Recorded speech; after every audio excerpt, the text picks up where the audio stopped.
Ok, bueno, pues vamos allá entonces. Buenas tardes a todos y a todas. Estamos en el episodio 6 de Ecos de la Plataforma, que como siempre repito, es el espacio virtual de la en Asturias para presentar libros, revistas, contenidos en general de la salud mental asturiana. Y hoy estamos aquí para presentar el libro Nadie nace en un cuerpo equivocado de José Rasti y Marino Pérez. Como hoy tenemos una presentadora de lujo que va a presentar, evidentemente, y a moderar la presentación, pues la voy a presentar a ella, voy a presentar a la presentadora y le cedo la palabra para que empiece. Ella es Carmen Rodríguez, que es psicóloga sanitaria y además ha sido becaria en el Departamento de Personalidad, Evaluación y Tratamientos Psicológicos de la Facultad de Psicología de la Universidad de Oviedo. Así que ya una vez presentada, pero antes de ceder la palabra, agradeceros a los tres estar aquí. Es un placer poder escucharos, ya que además de profesores, caso de Marino de Rasti, también sois los tres amigos. Así que cedo la palabra a Carmen, como digo, y ya me callo y vamos a disfrutar de escucharos. Bueno, muchas gracias Álvaro por la presentación y gracias también a la AEN de Asturias por darnos este espacio para presentar el libro Nadie nace en un cuerpo equivocado, un libro que ya causó polémica antes de salir incluso por las tesis que se defienden en el libro, que parece que nunca encuentran ese espacio para el debate por parte de algunas posiciones que, bueno, pues son un poco contrarias y chocantes de alguna manera. Bueno, yo además de ser psicóloga sanitaria, he tenido la enorme suerte de ser alumna tanto de María. Pues vamos allá entonces. Buenas tardes a todos y a todas. Estamos en el episodio 6 de Ecos de la Plataforma, que como siempre repito, es el espacio virtual de la en Asturias para presentar libros, revistas, contenidos en general de la salud mental asturiana. Y hoy estamos aquí para presentar el libro Nadie nace en un cuerpo equivocado de José Rasti y Marino Pérez. Como hoy tenemos una presentadora de lujo que va a presentar, evidentemente, y a moderar la presentación, pues la voy a presentar a ella, voy a presentar a la presentadora y le cedo la palabra para que empiece. Ella es Carmen Rodríguez, que es psicóloga sanitaria y además ha sido becaria en el Departamento de Personalidad, Evaluación y Tratamientos Psicológicos de la Facultad de Psicología de la Universidad de Oviedo. Así que ya una vez presentada, pero antes de ceder la palabra, agradeceros a los tres estar aquí. Es un placer poder escucharos, ya que además de profesores, caso de Marino de Rasti, también sois los tres amigos. Así que cedo la palabra a Carmen, como digo, y ya me callo y vamos a disfrutar de escucharos.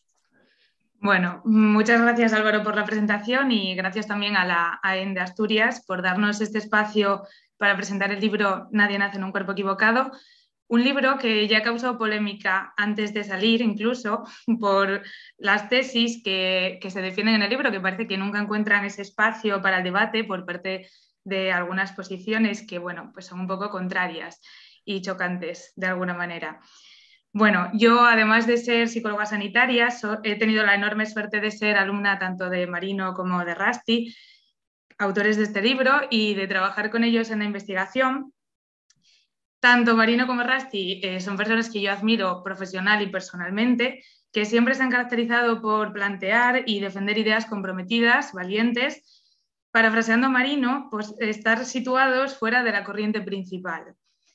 José Rasti es profesor titular de psicología en la Universidad de Oviedo, autor de artículos científicos en revistas nacionales e internacionales y columnista habitual en medios como el Huffington Post y la revista Mongolia, donde escribe sobre temas que no dejan indiferente, haciendo análisis muy sólidos desde la psicología y la filosofía de las cosas que pasan en el mundo en la actualidad, siempre con el toque de humor y de ironía que le caracteriza. También es muy activo en redes, que muchos le veréis por ahí muy disponible.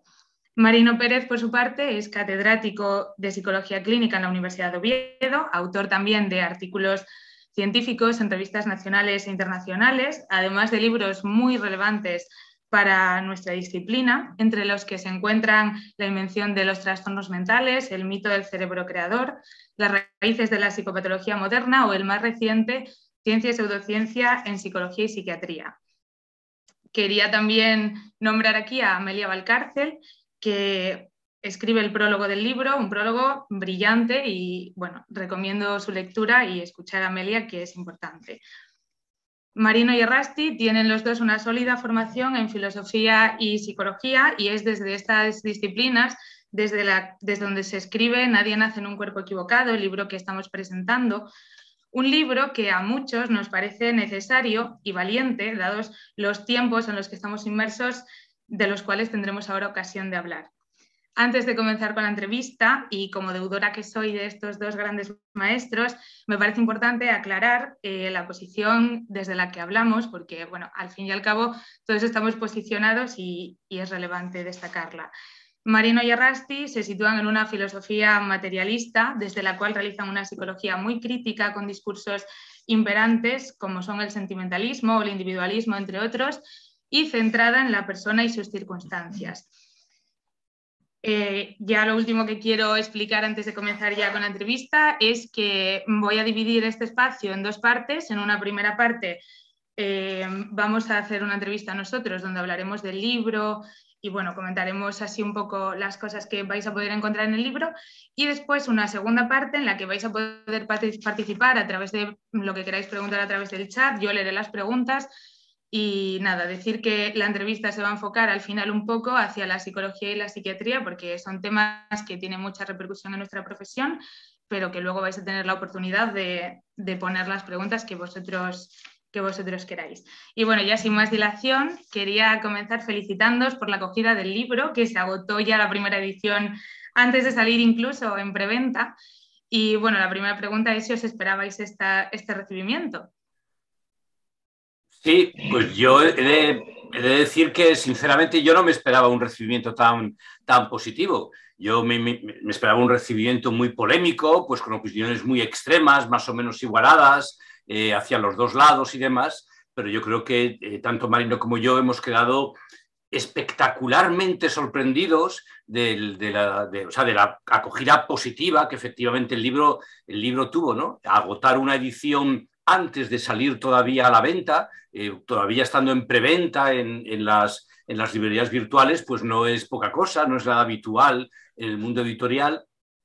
Y a partir de ahí la acogida ha sido espectacular. Yo, o sea, lo digo tal y como es, ¿no? Tanto a nivel, digamos, cuantitativo en las redes puede medirse estas cosas, porque en las redes todo es numérico y se puede valorar, como ya, digamos, pues respecto de los mensajes que recibimos, de los emails, de los WhatsApps, de la gente que nos da información o que nos da feedback acerca del libro, que es en su inmensa mayoría pues muy, muy positivo, ¿no? Y en ese sentido pues estamos sinceramente, vamos, lo digo de corazón, desbordados y muy, muy agradecidos, ¿no? Muy agradecidos por la respuesta de la gente que nos ha supuesto un colchón comodísimo respecto de los terribles linchamientos que nos prometían y nos auguraban alguna gente y que para nada han ocurrido por ahora, ¿eh? Pero bueno.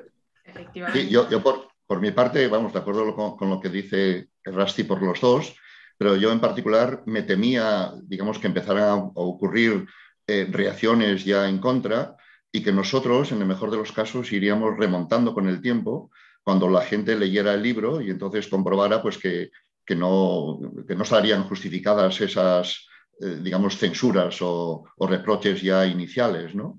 Y ciertamente no ha ocurrido así. Y es de destacar que, bueno, que muy al principio, casi de las primeras reacciones, fueron refutaciones digamos, del libro por parte de un par de personas, ¿no? Que quedaron contestadas y acalladas precisamente por la reacción digamos, de otros, no precisamente de nosotros, ¿no? Y yo creo que eso también es, digamos, llamativo pues eso, de cómo fueron las cosas, ¿no? Sí, efectivamente. Bueno, así en rasgos generales, explicadnos un poco qué es lo que está ocurriendo, a qué problema nos estamos enfrentando para que sea necesario este título del libro, esta afirmación de que nadie nace en un cuerpo equivocado. Pues... ¿Quién se anime a contestar? Para mí quizá digamos, lo más llamativo pues es encontrar esta problemática, ¿no? De la disforia de género en la infancia y en la adolescencia, ¿no? Que es ciertamente un fenómeno nuevo de los últimos 10 años, desde luego de lo que va de este siglo, de una forma incrementada incluso en los últimos 7 años. Y y efectivamente, pues eso ha de llamar la atención pues a todo psicólogo o psiquiatra o pediatra o cualquier profesional digamos, de la salud, ¿no? Que se encuentre digamos, con la infancia y la adolescencia. Y también me ha llamado la atención pues que la opción únicamente considerada como adecuada para abordar esa problemática era y es la que se llama la terapia afirmativa o el enfoque afirmativo, que consiste en afirmar el sentimiento y la declaración que los niños y adolescentes hagan acerca de su identidad, ¿no? Típicamente, pues sentirse del sexo contrario, ¿no? A aquel con el que han nacido, ¿no? Y cómo ese enfoque cancela e impide algo tan elemental y fundamental en cualquier profesión de la salud, de la medicina, de la psiquiatría, de la psicología, como es digamos, el análisis, la evaluación, el diagnóstico, la exploración, el averiguar pues de dónde vienen los problemas y si acaso efectivamente pues llevar a cabo digamos, la afirmación correspondiente o la ayuda que correspondiera, ¿no? Y esa fue, digamos, la motivación que me ha llevado a mí pues a entrar en este tema, inicialmente pues en un capítulo pues, de un libro editado por Eduardo Fonseca, precisamente sobre tratamientos psicológicos en la infancia y en la adolescencia, ¿no? Sí, yo creo que para entender así un poco el fenómeno al que nos enfrentamos, pues hay como que juntar dos ríos que de pronto confluyen, ¿no?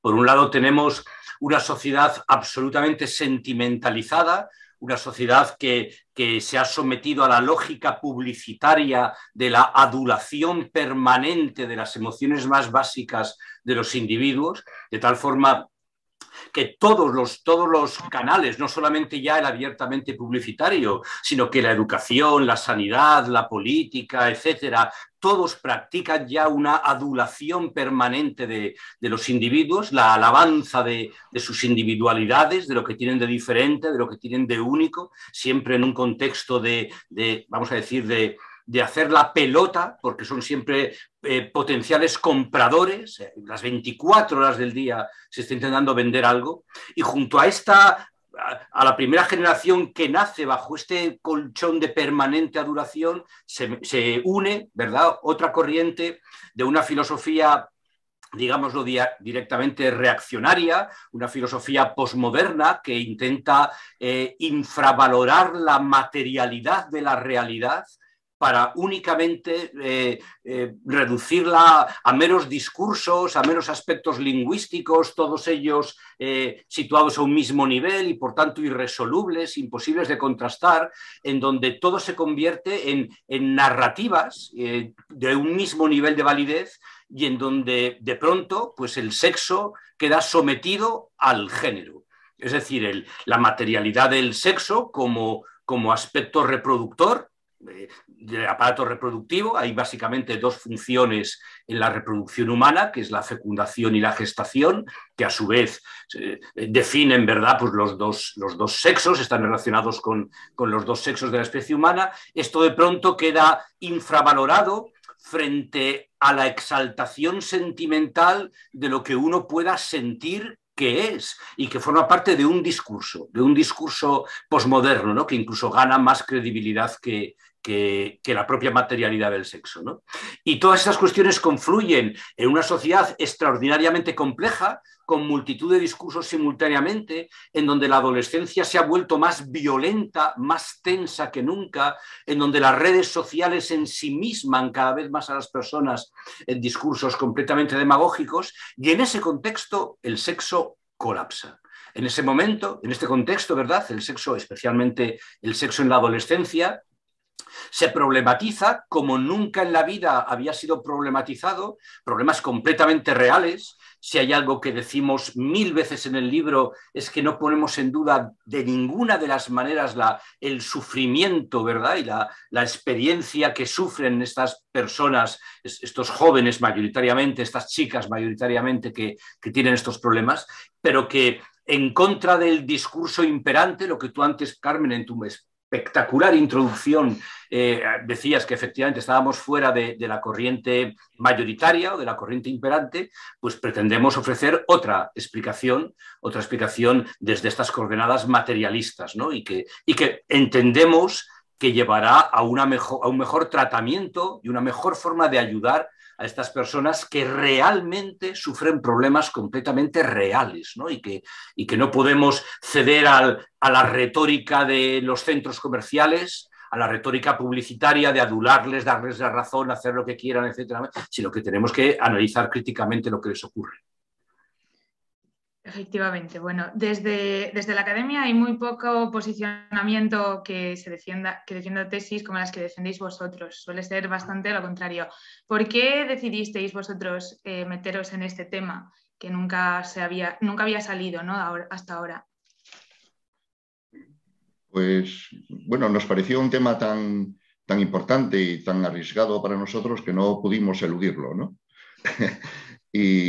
Y precisamente tiene que ver pues con nuestra, digamos, posición también dentro de la psicología, ¿no? Pues una psicología pues que tiene determinada filosofía y determinada posición, una psicología, pues si quieres, crítica también de la sociedad y de la propia psicología de la corriente principal, ¿no? Como tú nos has digamos, presentado, y también por la responsabilidad que tenemos como profesores de una universidad pública, ¿no?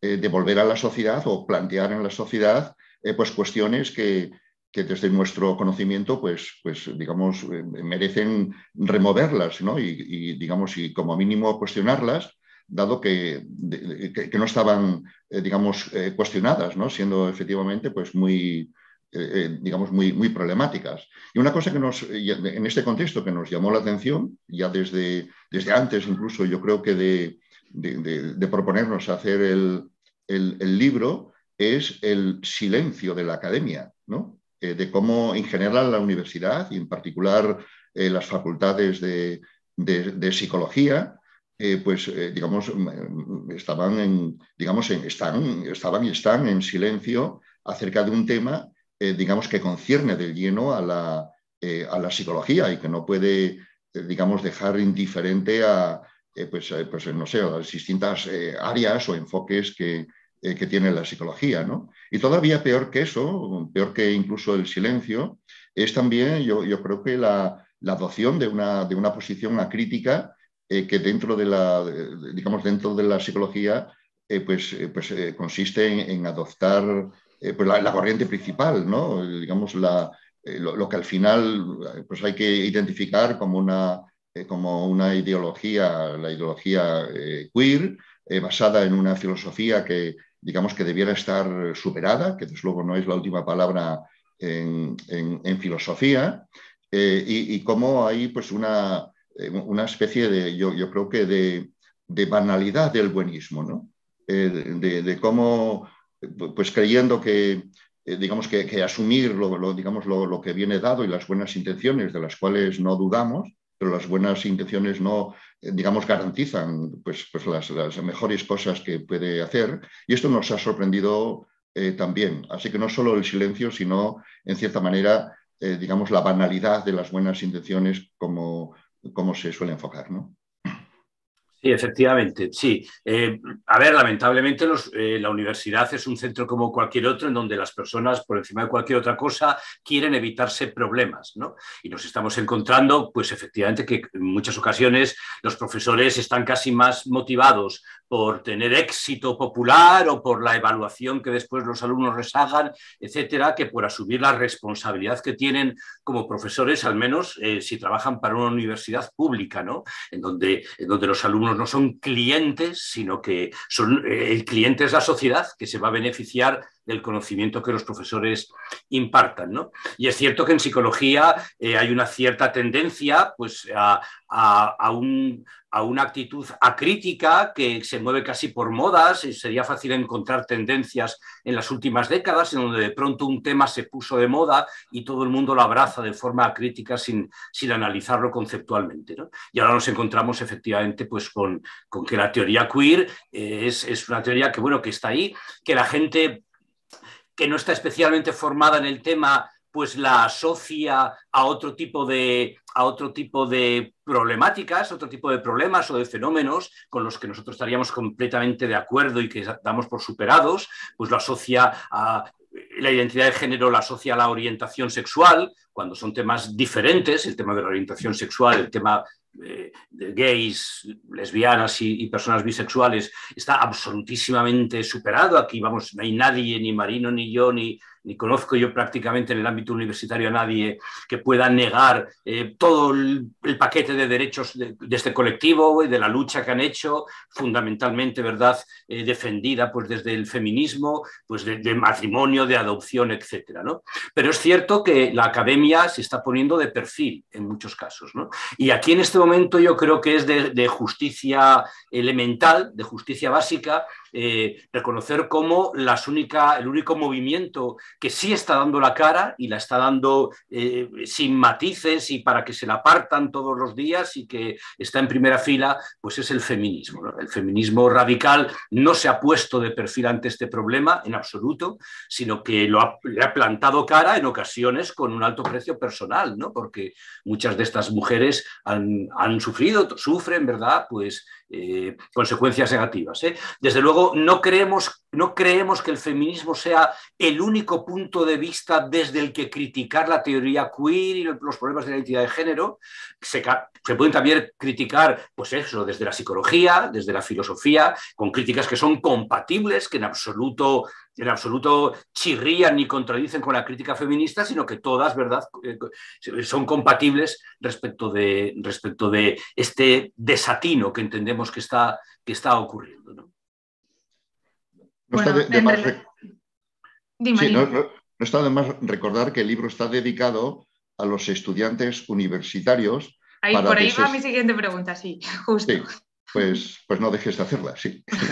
Para poner pues en relación en contexto con esto, efectivamente, el libro comienza con una dedicatoria curiosa para los tiempos que corren, que ofrece a los estudiantes un espacio inseguro y desestabilizador, escribís. Y esto choca mucho con la incansable demanda actual de espacios seguros, los llaman. Y bueno, pues ¿cuál es la razón de esta dedicatoria? ¿Qué explicación hay detrás? Bueno, es un fenómeno que se viene observando, ¿no?, con origen en las universidades americanas, probablemente más en las universidades privadas, de considerar las universidades como un espacio seguro, ¿no?, donde la seguridad aquí no se refiere a los pasillos, a los riesgos de incendios o que se resbale, etcétera, sino la seguridad en el sentido de que los estudiantes no se confronten con opiniones de parte de profesores, de conferenciantes, de temas de las asignaturas que contradigan, que ofendan, que molesten sus propias opiniones, aquellas que traen de casa o aquellas que toman de las redes sociales o donde sea, ¿no? Y ciertamente nosotros concebimos que la universidad, ya puestos a utilizar esa fórmula, debiera ser siempre un lugar inseguro para las opiniones que uno tenga sobre las cosas, ¿no? No solo de los estudiantes, sino también de los profesores, ¿no? Con la diferencia de que los profesores, bueno, pues han sido estudiantes antes y se supone que, que están allí también para razonar y presentar conocimientos. Y si algo caracteriza, pues, a la universidad es los conocimientos que puedan, ser confrontados, analizados y demás, ¿no? Y esa es, pues el origen de esto, ¿no? Errasti podría recordar, aparte de lo que se le ocurra decir a esto, pues ese, esa protección de los estudiantes de la Universidad de Colorado, ¿no? Que pone de relieve, yo creo que es un síntoma de la época, ¿no? Sí, sí, efectivamente, Marino se refiere pues, a un famoso cartel que dice algo así de la Universidad de Colorado, que dice algo así como, si estás teniendo algún problema, si tú o alguien que tú conozcas está teniendo algún problema con la libertad de expresión en tu universidad, pues aquí tienes los siguientes recursos. Y a continuación se listan, pues ya no sé si son 10 o 12. 17 sitios a donde acudir, ¿no? Pues el defensor del estudiante, el vicedirector de diversidad, el no sé qué, etcétera, ¿no? Y alguien con muy buen tino y de forma muy ingeniosa hizo un montaje sobre ese cartel, borró los 17 nombres y entonces el cartel se convirtió en otra cosa que decía, si tú o alguien que conoces tiene un problema con la libertad de expresión en la universidad, y aquí viene lo nuevo, llama a tus padres para que vengan a buscarte y te lleven de vuelta a casa, ¿no? Todavía no puedes ingresar en la universidad, ¿no? Aquí el libro de referencia es el libro de Frank Furedi, un libro que tendrá, no sé, 3 años a lo mejor, 4 quizá, el tiempo pasa muy rápido, que se titula ¿Qué está pasando en la universidad?, ¿no? Y que analiza la universidad norteamericana y analiza un fenómeno inaudito en donde por primera vez en la historia son los propios alumnos los que reclaman que se limite la libertad de expresión. La libertad de expresión, claro, siempre ha sido un tema polémico en la universidad, faltaría más, siempre ha habido en mayor o menor medida según los distintos regímenes políticos y demás, ¿no? Pero nunca había ocurrido que fueran los propios alumnos los que tomaran la palabra y dijeran, por favor, que no se permita hablar a fulano, que no se permita a mengano dar una conferencia acerca del tema que sea, ¿no? Y eso sí está ocurriendo en la universidad norteamericana, especialmente, decía Marino, en la universidad privada, que sorprendentemente es tomada por cierta progresía europea como referencia progre, olvidando que estamos hablando de centros financiados por el señor Rockefeller. O sea, que parece, ¿verdad?, que la posmodernidad, que a su vez viene de Norteamérica, a su vez rebotada desde Europa en estos viajes transoceánicos que ha hecho la posmodernidad, y en cada viaje se ha deteriorado un poco más, pues esta posmodernidad que ahora nos viene desde América, se presenta como supuestamente avanzada o progresista, vanguardista, transgresora, etcétera, y proviene de universidades privadas atentas a sus grandes núcleos de poder, a sus corporaciones, etcétera, ¿no? y al gran capital que está detrás, ¿no? A la familia Berkeley, ¿no? Al señor Berkeley y al señor Rockefeller, ¿no? Entonces, cualquier persona que entendemos, que cualquier persona, sea alumno o profesor, da exactamente igual, alumno o profesor, que entra en la universidad, está aceptando que en ese momento pueden cambiar sus ideas. Está abriendo la posibilidad de cambiar sus ideas. Se da el caso de que nuestra facultad, para los que a lo mejor no lo sepáis, no seáis así de Oviedo, nuestra facultad está en una plaza, en el Oviedo antiguo, justo enfrente de una iglesia. Y yo lo comento en clase muchas veces, ¿no? Si aquí alguien quiere seguridad o tal, pues ha entrado en el edificio equivocado de la plaza, ¿no? Puede salir, cruzar la plaza, entrar en la iglesia, ahí efectivamente ahí sus ideas están seguras, ¿no? En la facultad no están seguras, ni las de ellos ni las mías, ¿eh? Bueno, ya comentasteis algo, hablasteis del movimiento queer. En el libro realizáis una crítica documentada y muy afinada a este movimiento. Y antes de entrar en materia, para quien no sepa de qué estamos hablando, ¿cómo explicaríais así, un poco por encima, qué es el movimiento queer? Queer para dummies, ¿no? Efectivamente. Queer para dummies. Venga, Marino, ¿quieres arranco yo? Venga, pues el movimiento queer, claro, así, efectivamente, todo esto habría que matizarlo 1000 veces más, habría que empezar a poner flechas por todas partes, pero de una forma muy esquemática y por tanto muy imprecisa, el movimiento queer es un movimiento derivado de lo que es la posmodernidad, ¿no?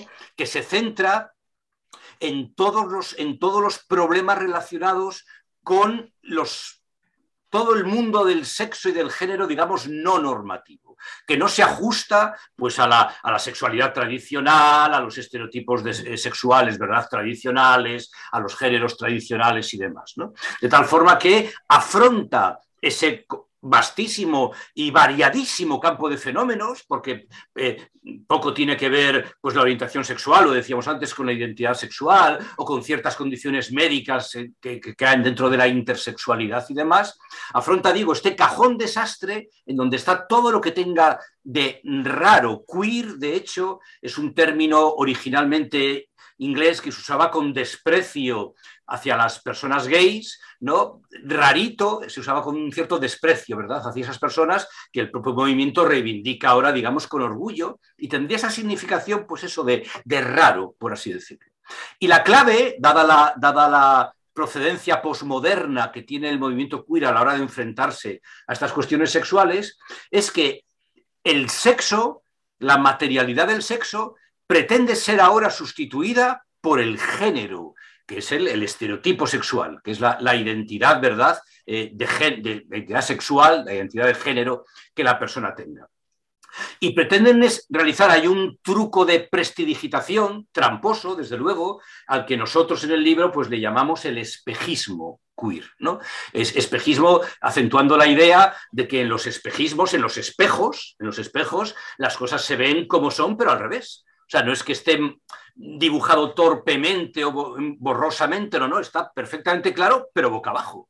Esta es la cuestión, ¿no? El espejismo queer tiene que ver con el hecho de que el análisis feminista clásico del sexo y del género entendía que el género es fruto, los estereotipos sexuales, es fruto de un aprendizaje social.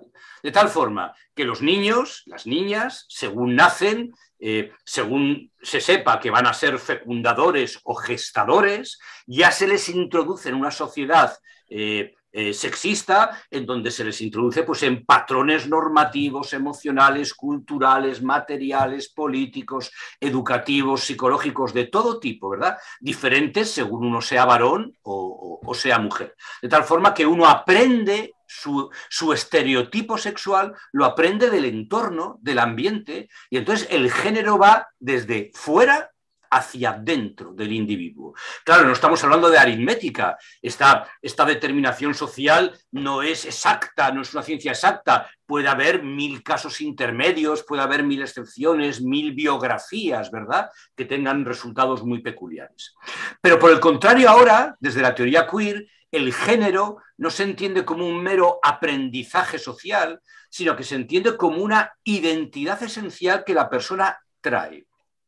Está vinculado esto también con cierta forma, vamos a decir, humanista, pero humanista en el sentido barato norteamericano de la palabra, indeterminista, de no explicar al final a qué es debido. El caso es que yo de entrada, a veces se acentúa el aspecto biológico, a veces por el contrario se acentúa el carácter meramente de autodeterminación.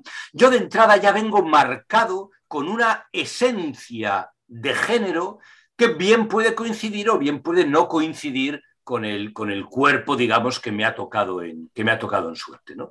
Este es el espejismo que se plantea brotando desde dentro hacia afuera, lo que en verdad se ha interiorizado desde fuera hacia adentro. Y entonces,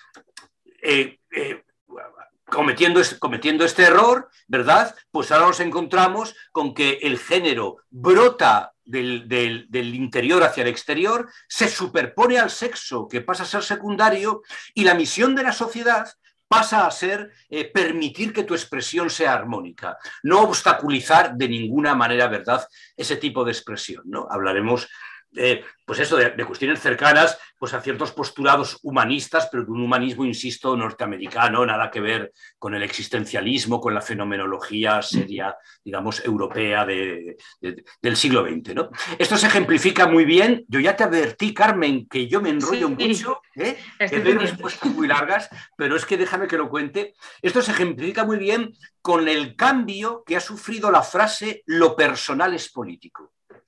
Es un eslogan que todo el mundo defiende, que no hay nadie que lo niegue en la actualidad de ambos lados, y efectivamente, nosotros también lo afirmamos, es un eslogan que aparece inicialmente en los años 80 para indicar que tus categorías psicológicas más privadas y más elementales las has aprendido del contexto político donde te has criado. O sea que tus pensamientos más íntimos, tus emociones, la forma en cómo sientes el amor, la forma en cómo sientes tus vivencias del deseo, las has aprendido del entorno. Eso era, efectivamente, han ido de fuera adentro. Y por el contrario, ahora la frase "lo personal es político" se esgrime como queriendo decir que la política ha de tratar el tema del deseo individual y ha de ocuparse que yo pueda manifestar mi deseo individual sin ningún obstáculo, entendiendo, ¿verdad?, que va de dentro hacia afuera. Es decir, lo que nació como una tesis materialista se está planteando ahora ya como una tesis abiertamente neoliberal. Se ha invertido. Tiempo. Fin.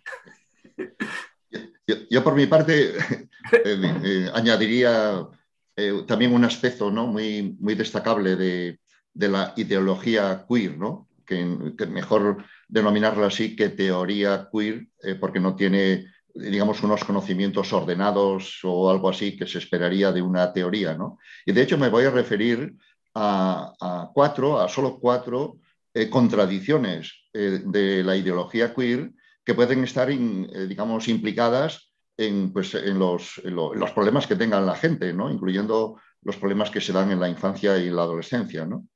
Por un lado, la ideología queer, digamos, enfatiza pues la posición no binaria, está en contra de la posición binaria, ¿no? Y sin embargo, digamos, en la práctica, sostiene una posición binaria cuando enfatiza la transición de hombre a mujer o de mujer a hombre, ¿no? Por otro lado, la ideología queer trata de despatologizar los problemas de la disforia de género, en lo cual efectivamente también coincidimos nosotros, y sin embargo la solución que da es una solución farmacoquirúrgica, ¿no? Digamos de tratamiento médico, biomédico, pues donde los haya, ¿no? Otra contradicción, la penúltima que citaré, pues es que sostiene, es la base de toda esta filosofía posmoderna, sostiene que el sexo y el género son socialmente construidos y, sin embargo, la identidad de género sería innata, sería una esencia, lo que Rusty pues explicó antes, ¿no? Una dotación innata que ya preexistiría al sexo y al contacto con el mundo, ¿no? Y finalmente, la ideología de queer pues está continuamente criticando la colonización occidental, la colonización de la heteronormatividad respecto de la sexualidad, y se propone pues digamos, un plan de descolonización digamos, de todo, ¿no? Y sin embargo, la ideología queer es ella misma colonizadora, por ejemplo, de personas que en el pasado, Juana de Arco, por ejemplo, se hayan vestido de hombre para actuar en el medio que fuera, y desde luego pues otros fenómenos culturales como se dan en la India, en México, en Samoa, etcétera, de transvestismos y de hombres también que adoptan papeles de mujeres, pues entonces los coloniza como que son trans, ¿no? Digamos, de toda la vida, ¿no? Y entonces estas son cuatro contradicciones, sin ser las únicas, digamos, que caracterizan a este movimiento y que ciertamente puede confundir, digamos, a la gente y tener implicaciones pues, que trastornen incluso la vida, ¿no?, de alguien. Retomaré una de esas contradicciones más adelante, te me adelantaste otra vez, pero sí, muy interesante. Precisamente también esto último que dices de cómo nuestra mirada nos condiciona ya a interpretar ciertos fenómenos confirmándonos nuestras teorías. Bueno, toda esta problemática, como explicáis en el libro, tiene un caldo de cultivo particular, no aparece en el vacío, sin desvelar todo lo que se dice en el libro, así para abrir un poco la boca a la gente. ¿Cuál es el espíritu de los tiempos que da forma a los discursos que se sostienen desde este movimiento queer? Y si me contesta Rusty, no te alargues, no tenemos una hora de clase. No, pues el espíritu de los tiempos efectivamente es un poco el que cité yo previamente, ¿no? con la expansión del capitalismo y con la aparición, digamos, de un capitalismo de consumo, de consumidores, la publicidad alcanza un papel, digamos, nuclear en la formación del yo de los individuos, ¿no? Y su discurso invade todo tipo de escenarios que en ocasiones no tienen que ver con el propio consumo, ¿no? Esto ya empieza en los años 20, cuando por primera vez pues Edouard Bernays descubre que para vender cigarrillos lo que hay que hacer es alabar al consumidor y en absoluto vender o acentuar las características, las virtudes, el sabor, la suavidad, ¿verdad? O lo que fuera del cigarrillo, ¿no? La publicidad desde entonces se dedica, y basta con poner la televisión o las redes sociales un segundo, se dedica a alabar constantemente al individuo, transmitiéndole el mensaje de que sus deseos han de ser derechos, de que tiene derecho a satisfacer sus deseos y que sus deseos pueden ser ilimitados. Sus deseos pueden ser ilimitados, él tiene derecho a satisfacerlos y el mercado se los va a satisfacer. Y en ese sentido yo creo que este telón de fondo es un telón de fondo necesario para que pueda efectivamente darse el fenómeno del que estamos hablando. He sido muy breve, Carmen. Muy bien. Sí. Yo por mi parte, de acuerdo con ese telón de fondo, pues efectivamente yo destacaría en varias fórmulas el espíritu este de los tiempos, ¿no? Cuyo telón de fondo es el individualismo, el subjetivismo, el sentimentalismo del que hemos hablado, y a partir del momento, que no será, digamos, de una fecha concreta, ¿no? Pero a partir del momento en el que los ciudadanos de las sociedades occidentales hemos dejado de considerarnos ciudadanos para asumir la identificación de consumidores, entonces todo ya está, por decirlo así, perdido, ¿no? Y es donde entran pues, los deseos como derechos, la adulación y demás, ¿no? Y dentro de eso, un aspecto de nuestra sociedad que los sociólogos pues, han calificado pues, con una metáfora pues muy transparente ella misma, pues de una sociedad líquida, donde todo es líquido, ¿no? Ya Marx y Engels habían dicho que en la sociedad burguesa todo lo sólido se desvanece en el aire, pues eso se ha culminado justamente en la sociedad esta, consumista del neoliberalismo en los últimos pues 30 años y creciendo, ¿no? Entonces todo es líquido, ¿no? Los trabajos, las relaciones, y entonces ya el sexo y la identificación, ¿no? Entonces el sexo fluido y demás, el género fluido y demás, que es una experiencia real, digamos, su realidad no es ajena a la sociedad líquida, incluso gaseosa, en la que vivimos. No es, por decirlo así, una experiencia autooriginaria, digamos, que uno tenga y que haya contactado con su propia esencia, eso que Rusty pues, ha destacado antes, ¿no? Y estamos en presencia pues de la figura del consumidor, ¿no? que con ella ya estamos perdidos, decía, pero que casi en términos antropológicos yo rescataría pues un término de Gustavo Bueno que digamos que los tiempos lo vienen confirmando, ¿no? En tiempos, el espíritu de los tiempos es el del individuo flotante, ¿no? Y entonces, pues eso concierne también a estos aspectos más íntimos, corporales y personales, como sean la identidad de género, como cantidad de otras, identidades, ¿no? que caracterizan la vida flotante de los individuos actuales, ¿no? ¿Y cuáles pueden ser y están siendo actualmente las consecuencias de todo esto que estamos hablando? Pues las consecuencias graves tienen que ver, pues básicamente con dos ámbitos diferentes, ¿no? Digamos, por un lado, pues consecuencias en el ámbito de los derechos de las mujeres, que de pronto logros que había conseguido el feminismo en las últimas décadas comienzan ahora a perderse o comienzan ahora a retroceder, dado que se entiende que el sujeto del feminismo deja de ser la mujer en tanto que persona que va a desempeñar la labor de gestación, ¿verdad?, durante el hecho reproductivo, y pasa a ser, por el contrario, la condición de mujer pasa a ser un sentimiento, lo cual difumina, borra, descabalga la agenda feminista y el análisis materialista que el feminismo hacía de estas cuestiones.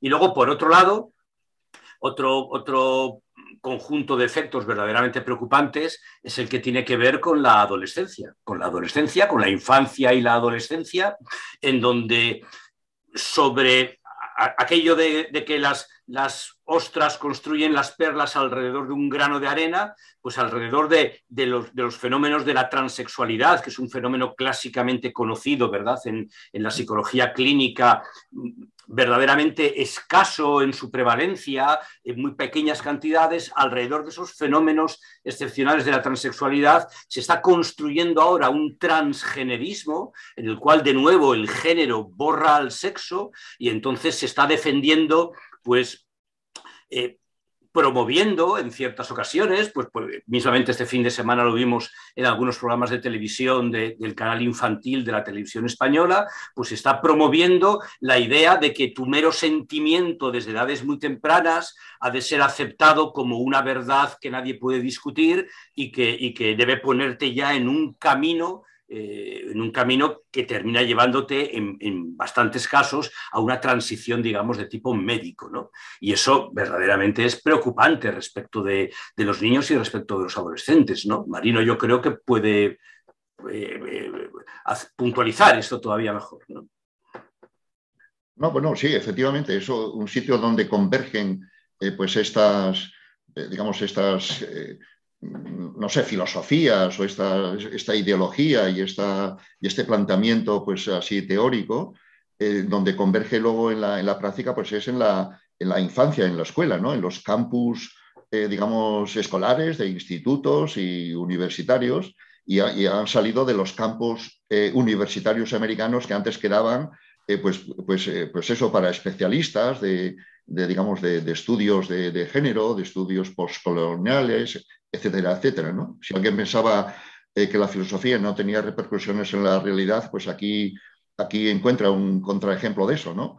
Que curiosamente es un ejemplo de cómo la mala filosofía puede, digamos, tener consecuencias, pues, digamos, ellas mismas malas, ¿no? Entonces yo creo que digamos, toda esa complicación de la vida en la infancia tiene que ver con la extensión de estas ideologías que han logrado, esto habría que estudiarlo también, digamos, aparte, ¿no?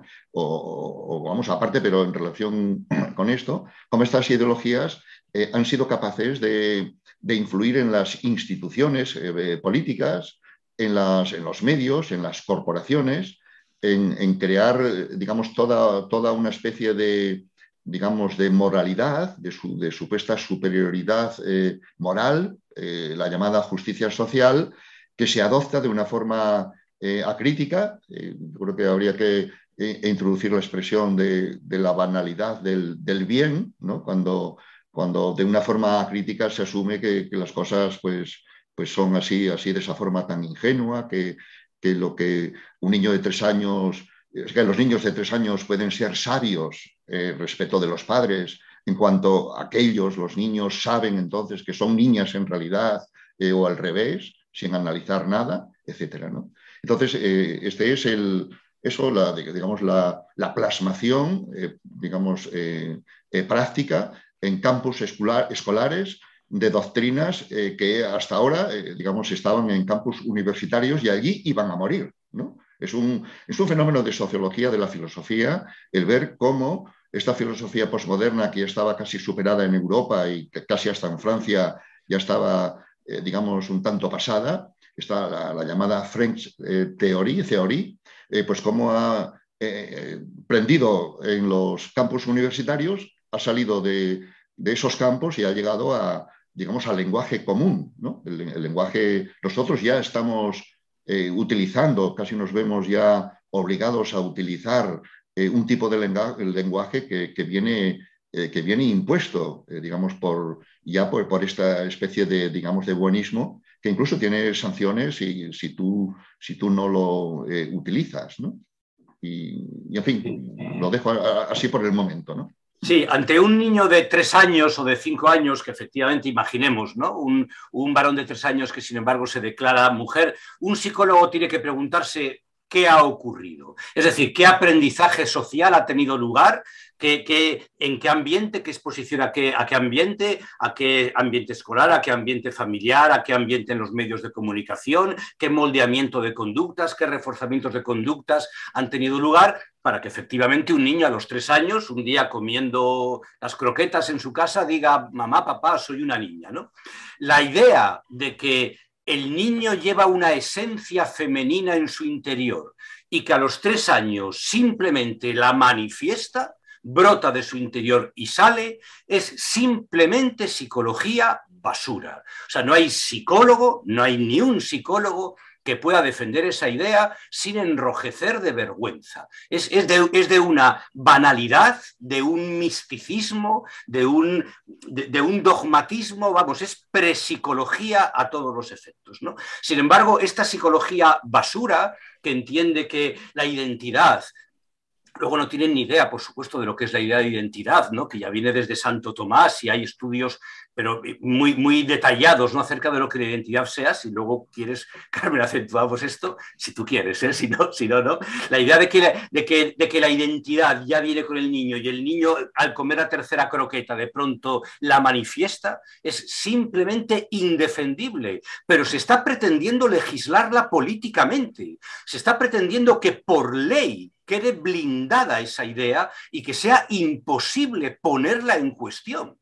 Pero por ley, en este momento, una psicóloga andaluza, yo creo que esto es necesario, una colega nuestra, ¿verdad? Una psicóloga andaluza ha sido expedientada por la Junta de Andalucía por decir sensateces, simplemente por ser psicóloga, es decir, por ser psicóloga, por no aceptar que desde instancias políticas le dicten cómo debe ser su proceder clínico y por negarse a aceptar dogmas de fe. Simplemente por negarse a aceptar dogmas de fe. Y yo creo que como psicólogos lo que debemos es preguntarnos cómo se forman los problemas relativos a la identidad de género y huir de respuestas fáciles puramente ideológicas y puramente propias del neoliberalismo y de su exaltación del individuo en el que estamos inmersos.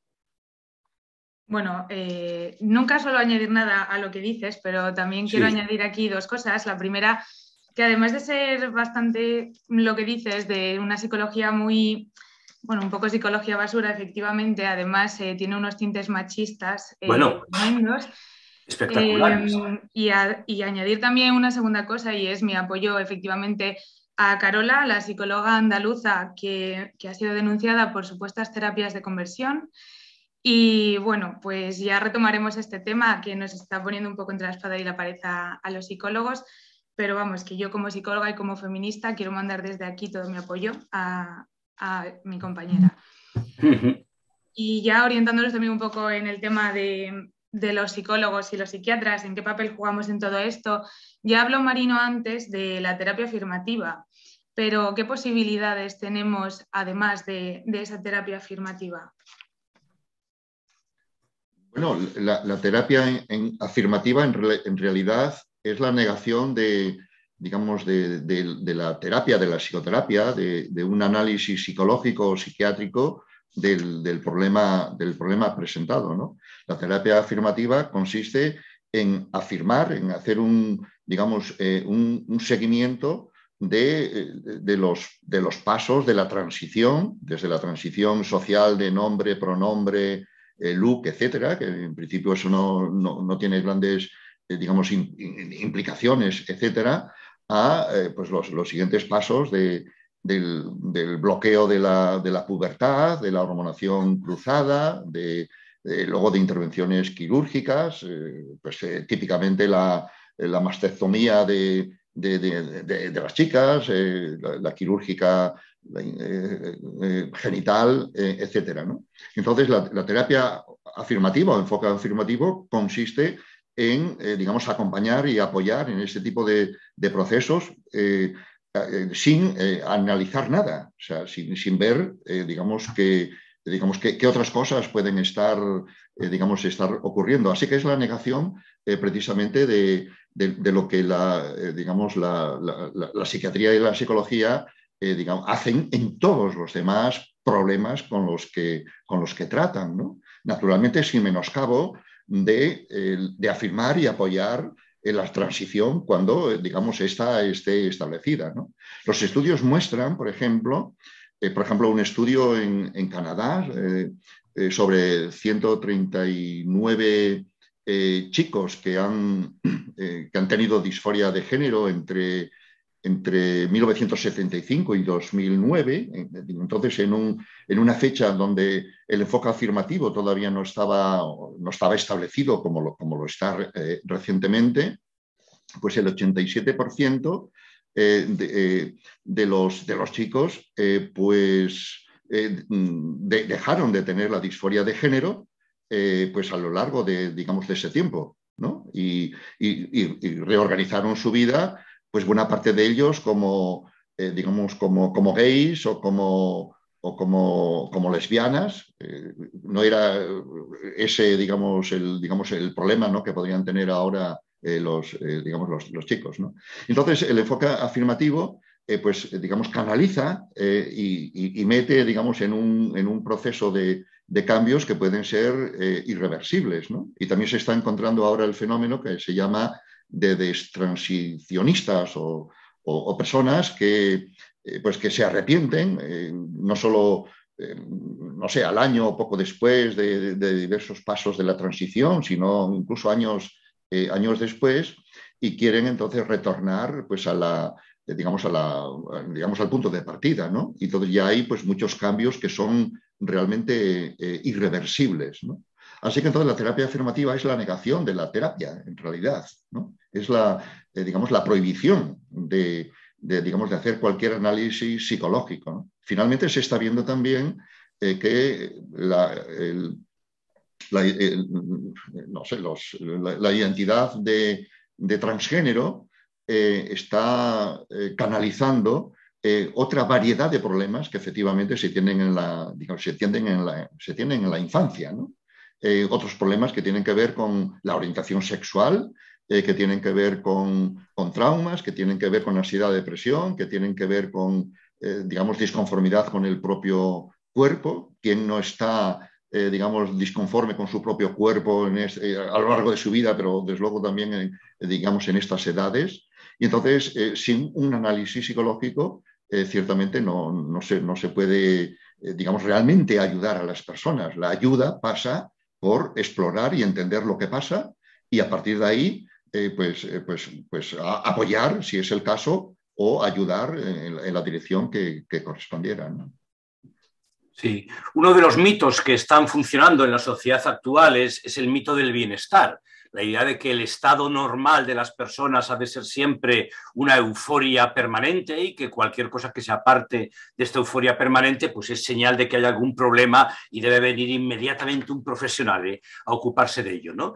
Bueno, a mí me parece que si hay algo trastornado es sentirse bien en la adolescencia. O sea, nadie jamás en la vida se ha sentido bien en la adolescencia. Y si te sientes bien, a lo mejor habría que estudiar tu caso para ver qué es lo que te ocurre, ¿no?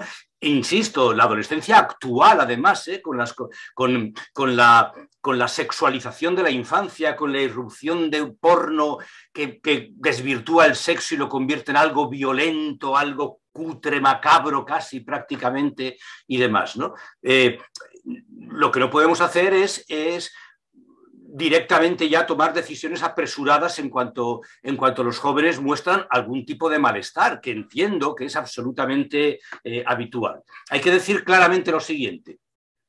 La industria farmacéutica presiona para que se comience a colocar en el tren de la transición, primero con bloqueadores de la pubertad, después con hormonas y luego quirúrgicas, desde el primer momento en el que aparece el malestar, porque sabe que si se espera perderán al 80% de los clientes. Porque sabe que si esperamos un poco, que si decimos, a ver, estás en una etapa muy tormentosa, lo normal es estas cosas, vamos a atender cómo evolucionas, vamos a proponer soluciones, vamos a intentar comprender qué es lo que te está pasando, etcétera. En ese caso, 80 de cada 100 chicos, chicas que tengan esta disforia van a sencillamente a resolverla. Por el contrario, la industria farmacéutica quiere convertir en pacientes crónicos de por vida para el resto de su vida, pacientes, a los chicos y las chicas en cuanto demuestran su primera disforia a los 14, a los 15 años, bueno, a la edad en donde pueda presentarse, ¿no? Y bueno, pues como bien decía Marino, yo creo que un enfoque contextual, intentando entender las características de la sociedad actual, de la edad en la que se encuentran, etcétera, parecería lo más prudente, ¿no? ante el hecho de tomar este tipo de decisiones, ¿no? Todos somos, muy breve, Carmen, te lo juro, todos somos transgénero. O sea, no hay absolutamente nadie que se adapte exactamente a los estereotipos, ni masculino ni femenino. O sea, no existe la Barbie en la realidad, ni existe Ken, ¿no? O sea, así como el sexo obviamente es binario, porque la reproducción humana es binaria, el género no lo es. Y en el género podemos encontrar todos los puntos intermedios que queramos imaginarnos entre los dos prototipos más rancios que pudiéramos pensar de lo que es ser mujer y lo que es ser varón, ¿no? Y yo no conozco a nadie que no esté entre medias. Yo soy transgénero, tú lo eres, lo es Marino, lo es todo el mundo, ¿no? No nos ajustamos para nada al prototipo, ¿no? Vender que en caso de que te sientas no identificado con tu prototipo, yo desde luego no me siento identificado en absoluto con el prototipo de la masculinidad, pero ni de coña ni de lejísimos, ¿verdad? Pues eso ya debe suponer un cambio identitario, incluso la intervención médica, pues es claramente un error. Bueno, yo me alegro que no te identifiques con los estereotipos de la masculinidad, sí, y que no nos identifiquemos totalmente casi ninguno.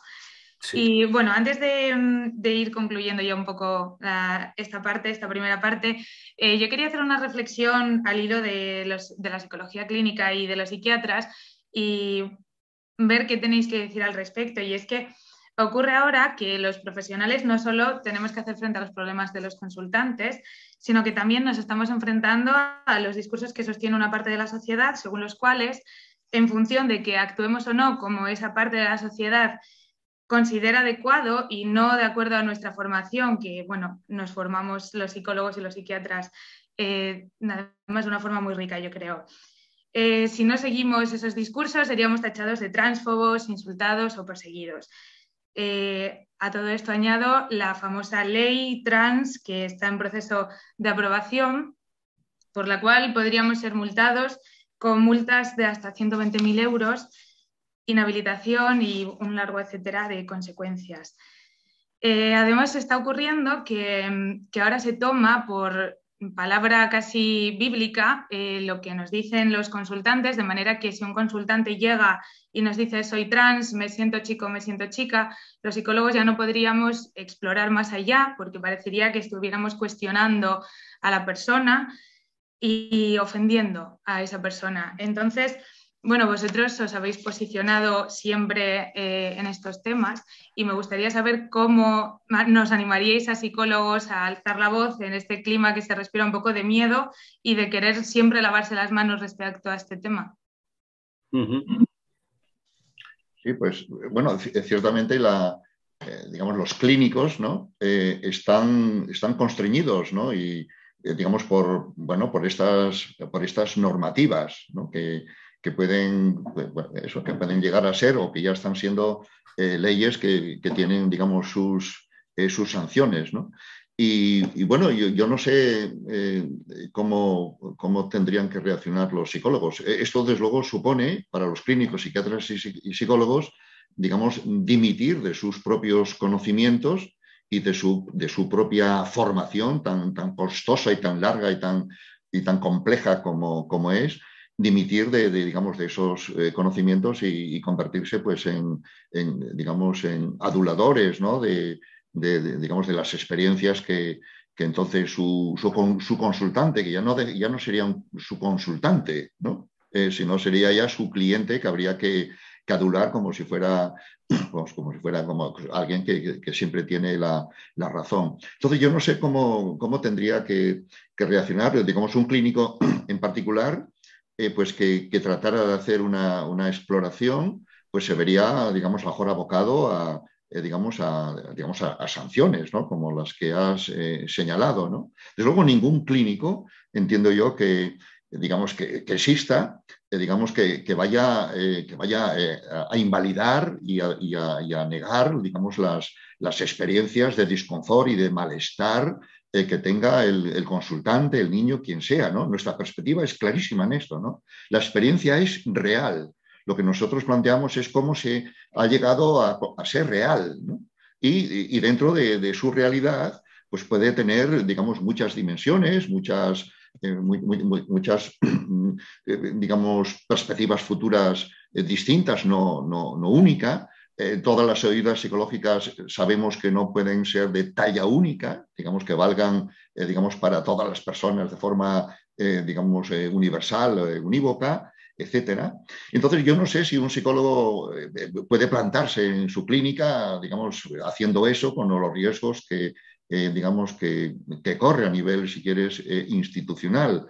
Pero yo creo que la psicología y la psiquiatría como profesiones y como profesiones colegiadas, como organizaciones sociales, etcétera, debieran tener también, digamos, sus declaraciones, las que tienen hasta ahora, incluyendo la APA psicológica americana y la APA psiquiátrica americana, que de alguna manera son influyentes en todo el mundo, son declaraciones ideológicas, ¿no? Que nosotros señalamos, digamos, en el libro, que se saltan los conocimientos psicológicos y psiquiátricos que esas organizaciones tienen, digamos, en otros ámbitos digamos, de su ciencia y de su práctica profesional, ¿no? Entonces yo creo que empezaría por, digamos, no sé, hacer frente a nivel institucional respecto digamos, del papel y de los conocimientos y de la práctica clínica, ¿no? Sí, es la mejor práctica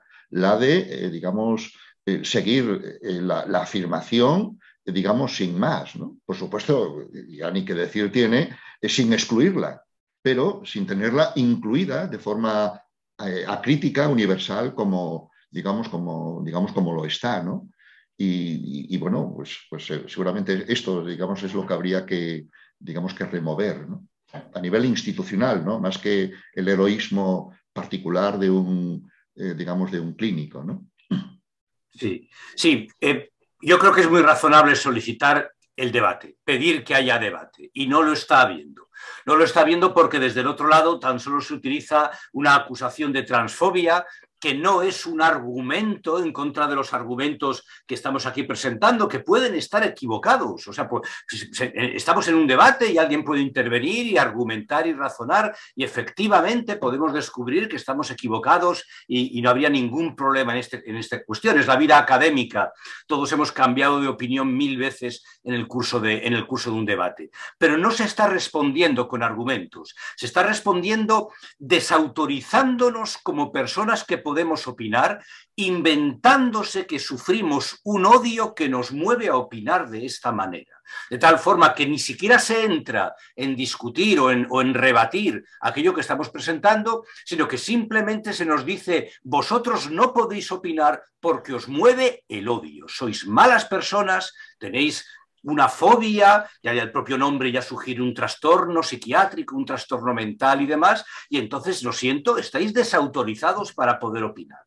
Esto no ha ocurrido en mi ya larga, claro, porque llevo 30 años ya dando clase, no me ha ocurrido en mis 30 años de profesión, en donde yo he debatido 1 millón de veces sobre 1 millón de temas con compañeros y con colegas, y en donde nunca me ha ocurrido lo que me encuentro ahora, y es que el único argumento que tengo delante es que yo soy una mala persona. Es el único argumento que se me presenta contra lo que yo estoy razonando, que podré tener razón o no podré tenerla, ¿verdad? Pero lo que no se me puede decir es: cállate, eres una mala persona, a ti no debe permitírsete hablar, ¿no? Bueno, ya explicaste tú lo de la transfobia, que era un poco ya para cerrar la entrevista lo que os iba a preguntar, así que yo creo que ya son las 8:15, también podemos ir dando paso a las preguntas del chat, así que Bueno, os animo a que vayáis poniendo preguntas que tengáis quienes nos estéis viendo. Yo voy a ir leyendo por aquí algunas que ya nos fueron dejando. Pregunta Manuel, ¿con qué autores ligan lo que llaman la corriente imperante en este tema?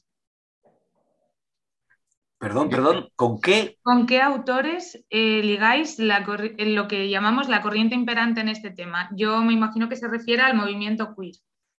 Sí. Hombre, bueno, pues supongo que habrá cantidad digamos, de nombres, ¿no? E influyentes, ¿no? Los que nosotros analizamos en el libro, que son ciertamente los gurús, ¿no? Del movimiento de la filosofía, es un poco excesivo decir filosofía, ¿no? De la ideología queer, pues son Judith Butler, ¿no? Que es digamos, la filósofa digamos, de referencia que está en la base pues, de toda la ideología queer, digamos, de la filosofía esta, pues, postmodernista, esa que ha pasado de los campus universitarios a la sociedad, a las instituciones, al lenguaje corriente, a los campus escolares, ¿no? Y esa sería, pues, digamos, la autora de referencia. Nosotros la analizamos, su filosofía, digamos, en el libro, ¿no? Digamos, mostrando, digamos, la base la falta de base, por decirlo así, de esa filosofía frente a otras filosofías, pues que, digamos bueno, pues que serían, digamos, alternativas, ¿no? Y bueno, y esa autora, pues efectivamente la analizamos. Ciertamente es muy compleja, muy difícil de entender. Hay quien dice que la dificultad de comprensión de sus escritos se debe digamos, a su propio vacío, digamos, que lo enmascara con una especie de sofisticación y amalgama digamos, de conceptos. Nosotros nos hemos esforzado por desentrañar, digamos, qué hay detrás y, bueno, y hemos hecho un análisis crítico en un espacio limitado que puede ser él mismo, nuestro análisis, pues debatible, mejorable y todo lo que sea, pero lo hemos enfrentado, ¿no? Y otro gurú es Paul B. Preciado, pues que es también, a veces se ha presentado en los medios, ¿no? No se ha presentado él, sino que lo han presentado los medios en las entrevistas, como el filósofo español actual más influyente en el mundo, ¿no? Y también, pues, digamos, es un autor de referencia, ¿no? Digamos, sus libros pues son, digamos, no sé, fuente digamos, de ese enfoque, ¿no? El manifiesto contrasexual, ¿no? Donde ya el propio título pues revela, digamos, su propia agenda, ¿no? Nosotros lo analizamos también de forma, entiendo que documentada y al mismo tiempo comprometida, digamos, en el libro, ¿no? Y luego, pues cantidad como siempre pasa, ¿no? Cantidad también de filósofos, o más que filósofos, seguramente profesores de filosofía, habría que distinguir esto, ¿no? Profesores de filosofía de universidades, etcétera, pues que, digamos, que viven digamos, de explotar digamos, a filósofos de moda, ¿no? Sin analizarlos, ¿no? Sin contraponerlos, digamos, con otra filosofía, con otras filosofías, ¿no? Al fin y al cabo, la filosofía también es ella misma plural y ha de confrontarse una con otra, ¿no? Y desde luego la filosofía que está detrás de la ideología queer no es la última palabra para nada, digamos, en la filosofía, ¿no? Y luego, pues digamos, más que nombres, seguramente pues también hay, pues a lo mejor intereses, qué sé yo, pues farmacéuticos, profesionales, ¿no? Y en fin, es un conglomerado digamos, de actores digamos, que respaldan y son fuerzas fácticas, ¿no? Que están detrás de ese, digamos, de ese movimiento, ¿no? De esa filosofía, ¿no? Errasti, ¿quieres añadir algo o paso a la siguiente pregunta? No, pasa. Yo en estos temas a Marino es intocable. Sí. Bueno, pregunta Jessie Ferrer. ¿Acaso ontológicamente no es contradictorio biológicamente ser macho y luego hablar de cambio de sexo en un sujeto? Me imagino que la pregunta vaya un poco, yo creo que por la disolución del sexo y el género, esa confusión que hay, ¿no? Yo te perdí 5 segundos, Carmen. ¿Puedes repetir la pregunta? Te perdí la conexión ahí justo Sí, con... pregunta, si acaso ontológicamente no es contradictorio ser biológicamente macho y luego hablar de cambio de sexo en un sujeto. Sí, efectivamente. A ver, el sexo es inmutable, entendiendo funcionalmente el sexo, la función que la persona va a desempeñar en la reproducción, bien como sujeto que fecunda o bien como sujeto que gesta, en principio es inmutable, al margen ya de que cada célula del cuerpo, ¿verdad?, contenga ahí los cromosomas adecuados y que dentro de 100 años, viendo el esqueleto de una persona, podamos saber de qué sexo era. En principio, esa función a fecha de hoy es inmutable, ¿no? Se llama cambiar de sexo a una serie de intervenciones quirúrgicas, estéticas, etcétera, que imitan pues, los genitales lo mejor posible, ¿verdad?, los genitales del otro sexo y tal. Y que quede claro que es una última solución muy agresiva que no descartamos en casos extremos en donde otras soluciones previas se hayan demostrado como ineficaces. Es decir, nosotros como clínicos buscamos el bienestar de las personas. Lo que nos negamos es a aplicar ya de entrada la medida más agresiva antes de probar con medidas que han sido demostradas igualmente eficaces o más eficaces y menos agresivas. Pero en casos en donde efectivamente esas medidas menos agresivas no funcionen, yo particularmente, bueno, Marino tampoco, no nos negamos a que pueda realizarse algún tipo de intervención de este tipo si es que redunda en el beneficio del estado emocional de la persona, faltaría más, ¿no? O sea, no hay ningún tipo de dogma contrario a las intervenciones quirúrgicas, ¿no? Y tampoco aceptamos que se nos imponga como el dogma estar a favor de tales intervenciones quirúrgicas, ¿no? Pero así como el género es mutable y variable y es un continuo, porque los estereotipos lo son, el papel que desempeña el individuo en la reproducción, y eso es el sexo, no es otra cosa, no es mutable, claro. Sí, y a este respecto yo creo que también la contradicción ontológica la podríamos encontrar en la propia noción de identidad de género, ¿no? Si la identidad de género es todo, como sugiere esta teoría o el enfoque queer, un hombre o una mujer pueden tener el cuerpo que sea y entonces, ¿por qué preocuparse por la transición? Si la identidad de género es precisamente lo que define. Y algunos transactivistas consideran que el concepto de transición es el transfóbico, ¿no? Porque está, sobrepasando, no está ya ni siquiera respetando la identidad de género que se supone que es eso, la identidad independientemente del cuerpo que tengas, ¿no? Y entonces esto esa contradicción nos llevaría a cuestionar precisamente la transición médica, ¿no?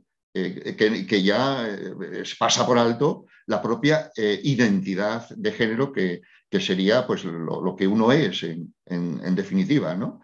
Y dentro de los movimientos trans, ¿no?, transexuales como se llamaba antes o transgénero ahora, hay también una perspectiva, no es precisamente la queer, que trata de resolver los problemas que se tengan, evitando en lo posible precisamente esas transiciones médico-quirúrgicas que son, sin duda ninguna, agresivas y que son pues a veces irreversibles para alguien que quisiera pues retraerse o que se haya reconciliado con su propio cuerpo, ¿no? Así que efectivamente hay contradicciones ontológicas que se ponen de relieve cuando analizas las cosas más allá de pues de ese buenismo, digamos, que nos viene dado, ¿no? Ingenuo, ¿no? Por lo demás, ¿no? Bueno, comenta aquí Paz, un poco en línea también con lo que decía antes Marino. Bueno, Paz es una estupenda psicóloga clínica de aquí del SESPA. Dice que no olvidemos que es a través del cuerpo donde se expresa el malestar en la etapa adolescente.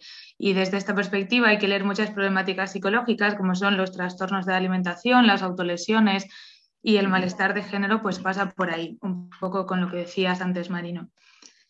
Sí, sí, ciertamente. Bueno, pues lo dice Paz y está en lo cierto, ¿no? Sabemos que es una buena psicóloga, fue digamos, estudiante nuestra en tiempos y ahora aprendemos de ella, ¿no? Sí, sí, efectivamente, ¿no? El cuerpo, bueno, el cuerpo en nuestra sociedad se ha convertido en el campo de batalla de muchos problemas sociales, ¿no? Y desde luego, sobre todo en la infancia y en la adolescencia, ¿no? El cuerpo es el lugar donde se presentan los problemas sociales, pero en el cuerpo no está el origen de esos problemas, ¿no? Y, sin embargo, digamos, al naturalizar los problemas como, digamos, como eso, como si fueran entidades digamos, que preexistieran, ¿no? Que estuvieran ya inscritas en la biología, pues estamos pasando por alto, digamos, el propio proceso de determinación, ¿no? Estamos en ese espejismo, ¿no? Invirtiendo lo que viene de afuera como si saliera de dentro, ¿no? Entonces, lo que habría que analizar, lo que hay que ver, lo que la inmensa mayoría de los clínicos, digamos, hemos estudiado y sería lo que caracteriza seguramente a la psiquiatría y a la psicología, es entender que el cuerpo es el lugar donde se presentan los problemas, no digamos, el origen de ellos, ¿no? Como si brotaran estos problemas, digamos, de siempre, ¿no? Aquí yo creo que incluso habría que criticar la noción de visibilidad, ¿no? Que ahora los problemas estos son más visibles, ¿no? Ciertamente hay una lucha por la visibilidad de todo, ¿no? Que todo se quiere visibilizar y demás, ¿no? Y la mayor visibilidad que tienen, en este caso, la disforia de género, pues bueno, bienvenida es para abordar esos problemas y analizarlos, pero la noción de visibilidad puede ser muy engañosa, porque puede sugerir que los problemas estaban ahí de forma innata desde siempre y que entonces emergen, ¿no? Entonces tenemos que someter también digamos, a revisión digamos, el proceso de determinación al que Rusty se ha referido antes en un mini meeting en esta entrevista, y que nosotros continuamente insistimos en el libro, ¿no? Y a poco que tengas un enfoque ambiental, contextual, interpersonal, social, y yo no creo que haya ningún enfoque psicológico y psiquiátrico que no sea de alguna manera eso, digamos, se ha de entender, ¿no? Sí, todas las sociedades de la historia han siempre pretendido presentar su ideología como la naturaleza de la condición humana, ¿no? De tal forma que nunca la ideología imperante se reconoce a sí misma como una posible entre varias, sino que se reconoce como lo que naturalmente son las cosas, ¿no? Y en la actualidad, y esta es una pregunta que hacen con mucha frecuencia a los alumnos cuando se les comenta cómo los trastornos psicológicos están sometidos a modas no en el sentido de los pantalones de pata de elefante, o sea, modas a tendencias, bueno, a ciclos en donde aparecen y desaparecen, pues siempre preguntan, ¿no será más bien que han existido siempre? Lo que pasa es que únicamente ahora emergen o únicamente ahora aparecen, ¿no? Y hay que dejar claro que no es así, ¿no? Que, como bien decía Marino, son las cuestiones sociales lo que puede convertir en un campo de batalla el cuerpo, y efectivamente la mejor prueba de que los trastornos no existían previamente y de pronto aparecen es que muchos de ellos desaparecen con el paso del tiempo, ¿no? Y a lo largo del siglo XX hemos visto cómo trastornos clínicamente muy bien definidos simplemente en la actualidad ya no existen. Estoy pensando en trastornos clásicos, ¿verdad? Pues, pues quizá de los orígenes de la psicología o de los orígenes del psicoanálisis y demás, ¿no? Insisto, hay que tener siempre una visión crítica, una distancia, comparar tu ideología a sabiendas de que no es la única posible con otras que históricamente se han dado, y no creer que por primera vez en la historia tú representas el verdadero reconocimiento de la condición humana esencial. Bueno, preguntan también en el chat si conocéis La conquista del cuerpo equivocado de Miquel Misé, que el título es bastante similar al de vuestro libro, que el autor es un chico trans masculino y reconoce que en circunstancias diferentes no habría transformado su cuerpo. Pues claro que lo conocemos, ¿no? El libro de Misé, digamos, es la base argumental de nuestro replanteamiento de esa fórmula de que nadie nace en un cuerpo equivocado. Justamente el análisis de Misé, digamos, digamos, no encontramos digamos, nada mejor digamos, que ese análisis, ¿no?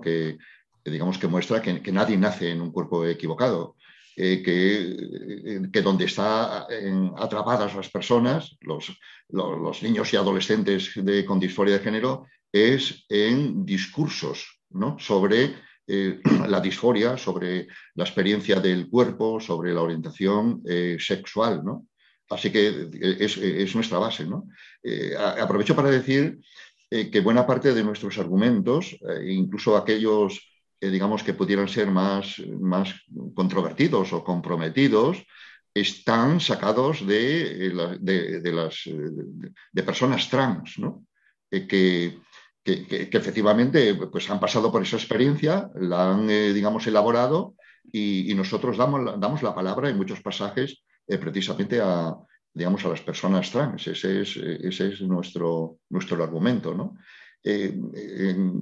Es interesante reparar que dentro del movimiento trans este no es homogéneo, sino que hay, digamos, pues distintas posiciones, ¿no? El que es dominante, el movimiento dominante en los últimos años es el movimiento queer, ¿no? Que ha asfixiado al movimiento, digamos, transexual, digamos, tradicional, que estaba pues digamos, en la lucha digamos, por el respeto, por el reconocimiento, por la igualdad y por, digamos, evitar digamos, la marginación y el maltrato que los transexuales efectivamente reciben. Ese movimiento ya existía, ¿no? Y quedó pues, subsumido por el movimiento queer, que parece que tiene, digamos, otra agenda en la que se interesa menos por las personas reales, ¿no?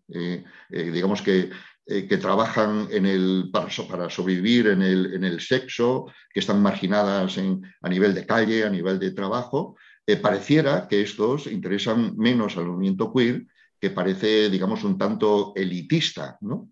Un libro reciente de Sean Faye, que se llama Trans, ¿no? Y que su subtítulo es Un alegato por un mundo más justo y más libre, pues es uno que en momentos, digamos, de su exposición establece, digamos, también el abismo que hay entre una especie de movimiento trans un tanto elitista y el movimiento, digamos, trans digamos, para el respeto digamos, y la ayuda de las personas trans que están maltratadas, segregadas y digamos, discriminadas, ¿no? Y el movimiento queer es el que pareciera que no está interesado en las personas, ¿no? Por poner un ejemplo y termino en medio minuto, el movimiento queer se presta a apoyar de forma incondicional la transición desde los momentos más iniciales en el que, digamos, un niño o un adolescente muestra su disforia o su incongruencia de género, apoyar, digamos, la transición, etcétera, etcétera, ¿no? Pero cuando se dan los casos, como ya se empiezan a dar, de arrepentidos para los cuales la transición fue un error y quieren entonces ahora volver atrás, estos quedan abandonados. Cuando hacían la transición eran héroes y ahora son traidores y quedan ciertamente en la cuneta y son, digamos, otros trans que seguramente que han hecho ese recorrido, digamos, hacia atrás, los que se reorganizan en grupos de autoayuda para ayudar a esos que quedan, digamos, fuera de esa cobertura, ¿no? Nosotros analizamos el caso Dagny, que es uno, digamos, lo analizamos en el libro precisamente como ejemplo de esto, ¿no? Sí, en el libro, de hecho, se recogen muchos testimonios, bueno, algunos testimonios de personas trans que están destransicionando, y a mí me parece justo una parte muy conmovedora, muy recomendable de leer también a profesionales y también no profesionales. Tenía aquí una pregunta que se me movió ahora del chat, que dice que ¿a qué atribuís la tardía y tímida reacción de profesionales tanto de nuestra rama y de la medicina, psiquiatras, endocrinos, ante esta deriva anticientífica de pensamiento mágico que es el generismo? Sí, en principio la gente simpatiza con movimientos que tengan que ver pues, con la libertad sexual. La gente tiene un historial en las últimas décadas de haber apoyado, pues sensatamente y con razón, ¿verdad? Pues por ejemplo a todo el movimiento de gays, lesbianas, etcétera, ¿no? Y en ese sentido, este movimiento se presenta como otro más dentro de este tipo de movimientos, y la primera reacción que todas las personas de bien tienen, pues obviamente es apoyar ese tipo de cuestiones, ¿no? Hace falta empezar a mirar un poco la letra pequeña, hace falta plantearse conceptualmente estos asuntos, hace falta vencer la pereza y la inercia para decir, espera un momento, verdaderamente la T en las siglas LGTB, la T tiene la misma naturaleza que la L, la B, la G, etcétera, ¿no?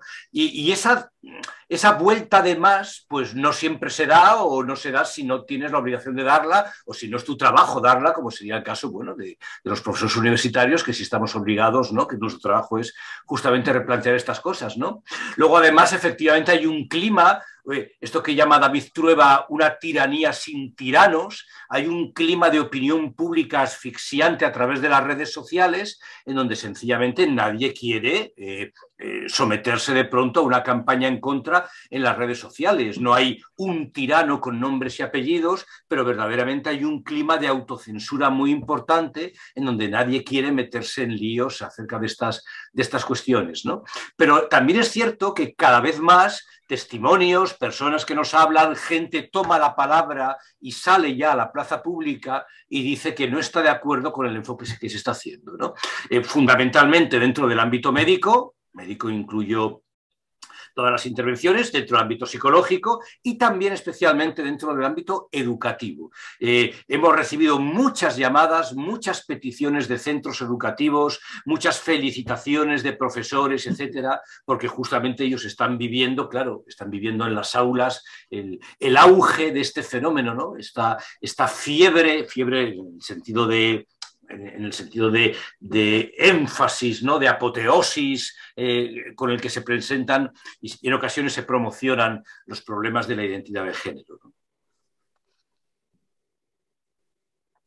Bueno, a esto añado también, como siempre, el agradecimiento al movimiento feminista en estos temas, que es una posición muy valiente y que se están cargando muchas cosas a las espaldas, muchas mujeres y bueno, también hombres, desde el feminismo.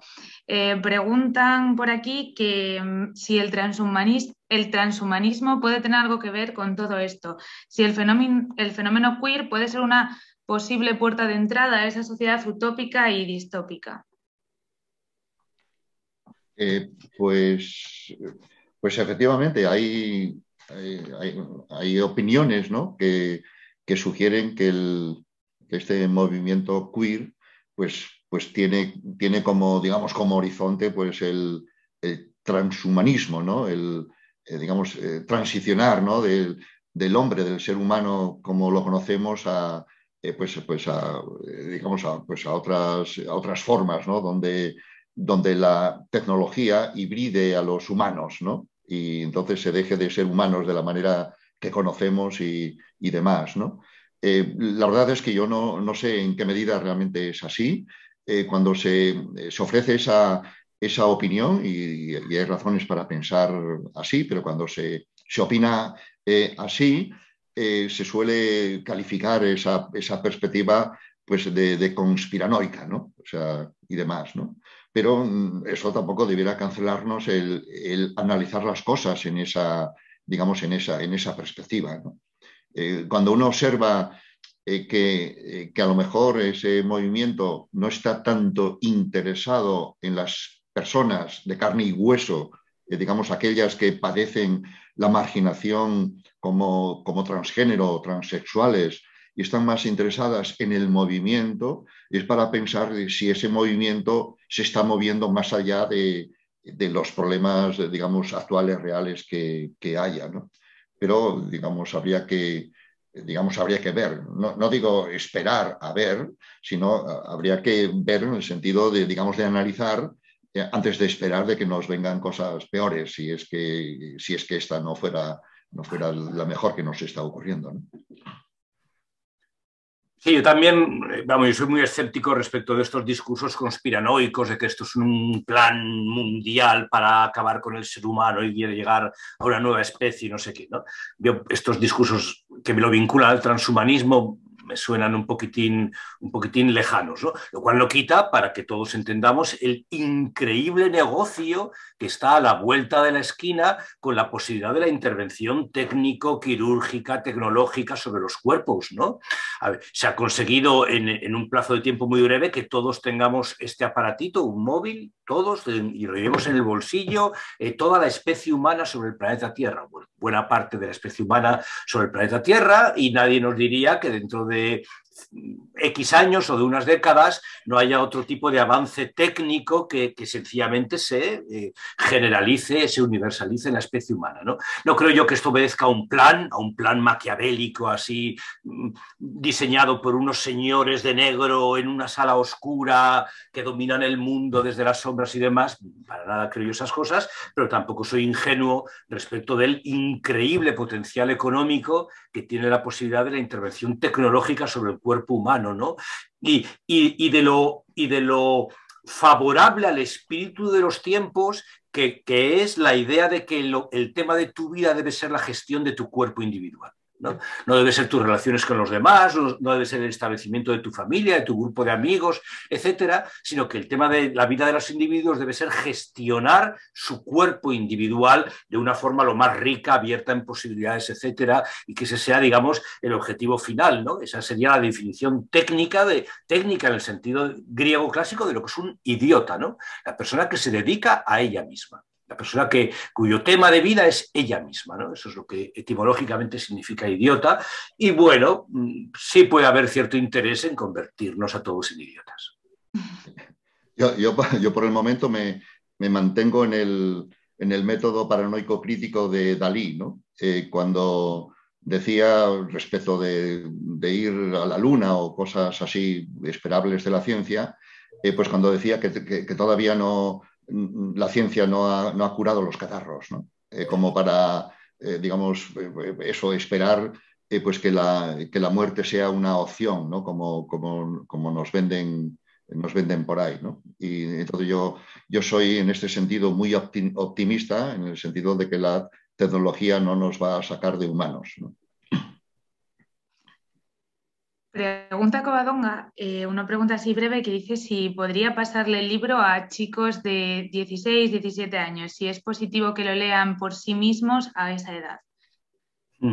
A ver, este libro tiene una característica que es multinivel.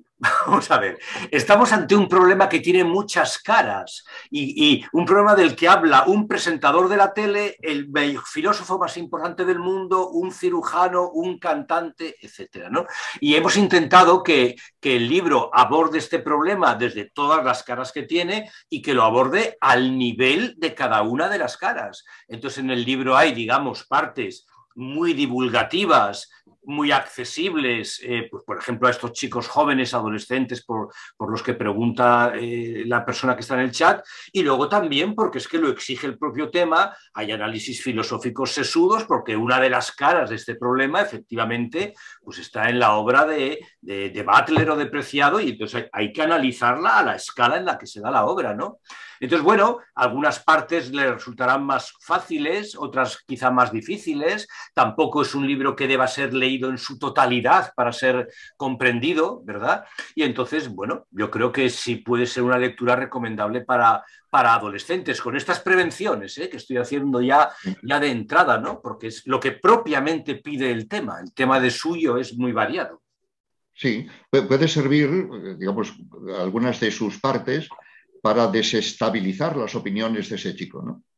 En vez de tener digamos, el pensamiento recibido como no pensamiento, ¿no? Precisamente, ¿no? Entonces, en ese sentido, se introduce cierta duda y cierto escepticismo, podría ser útil también, aunque, digamos, no alcance, digamos, todos los argumentos que ahí manejamos, ¿no?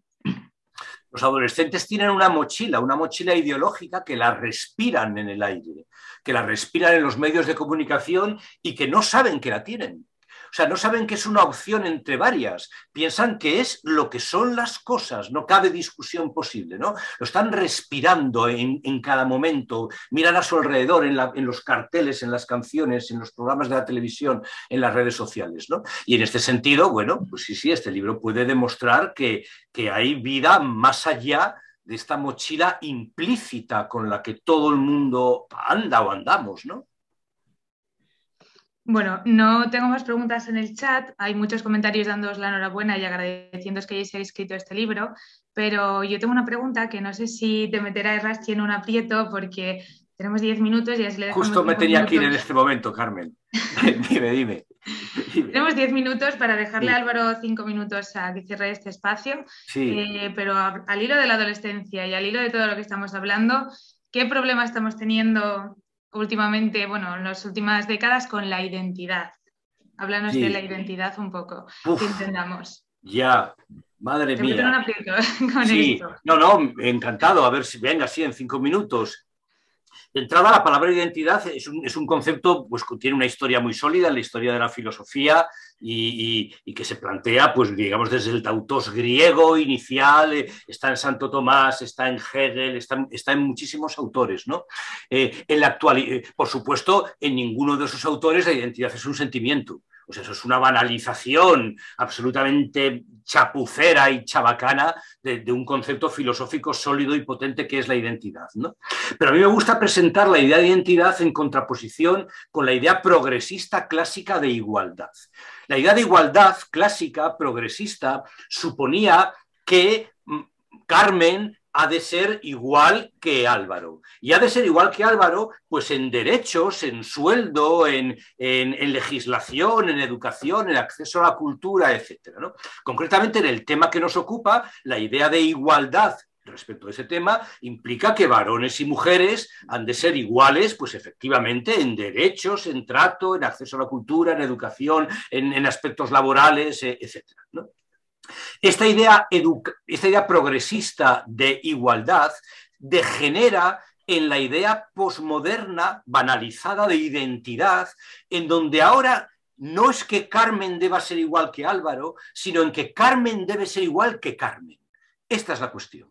Desaparece la igualdad entre diferentes para presuponer una identidad del sujeto respecto de sí mismo. Ahora lo importante es que la Carmen externa sea igual que la Carmen interna. Ahora lo importante, ¿verdad?, es que el individuo sea él mismo. Esto obviamente es una degeneración del ideal progresista de igualdad, que es un ideal colectivo, relacional, propio de la izquierda, que luchaba, bueno, como el valor, yo entiendo quizá el más importante de todos los valores de izquierda, ¿no? Y se sustituye por la identidad, en donde es el individuo ahora el que deba ser idéntico a él mismo, para lo cual pues se invocan todo tipo de entelequias metafísicas y todo el tipo, digamos, de monsergas que no hacen sino ensimismar a la persona, y volviendo al término que utilizamos antes, idiotizarla, ¿no? Es muy importante distinguir igualdad de identidad, ¿no? Son dos cosas casi contrapuestas, ¿no? Casi contrapuestas, ¿no?